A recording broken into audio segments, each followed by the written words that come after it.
Faridpur Islamic ফাউন্ডেশনের উপপরিচালকের বড় ভাইয়ের জানাজা ও দাফন কাজ সম্পূর্ণ হয়েছে। ফরিদপুর জেলা ইসলামিক ফাউন্ডেশনের উপপরিচালক মোহাম্মদ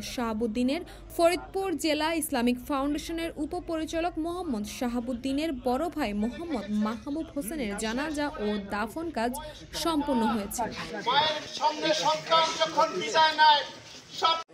মাদারীপুরের কালকিনি উপজেলার মহেশখালী গ্রামের মুন্সিবাড়ি মসজিদের সামনে এই জানাজা অনুষ্ঠিত হয়। পরে মৌলভীবাড়িতে পারিবারিক কবরস্থানে তাকে রাখা হয়।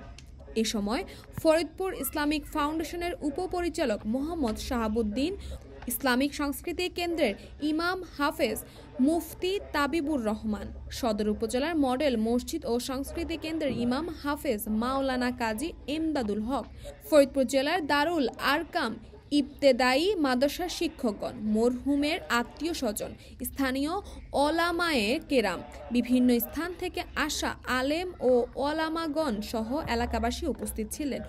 উল্লেখ্য, ফরিদপুর ইসলামিক ফাউন্ডেশনের উপপরিচালক বড় ভাই মাহবুব হোসেন শনিবার সকালে ঢাকার CMHA চিকিৎসাধীন অবস্থায় শেষ নিঃশ্বাস ত্যাগ করেন। মৃত্যুকালে তার বয়স ছিল 63 বছর। মৃত্যুকালে তিনি 5 ভাই 2 বোন, স্ত্রী, 1 ছেলে 1 মেয়ে ও সহকর্মী, আত্মীয় স্বজন, বন্ধু বান্ধব সহ অসংখ্য গুণগ্রাহী রেখেছেন। মোহাম্মদ মাহবুবুর হোসেনের জানাজার নামাজে ইমামতি করেন তার ছেলে সৈকত হোসেন। তাসবিয়া তাবাসসুম, সময়।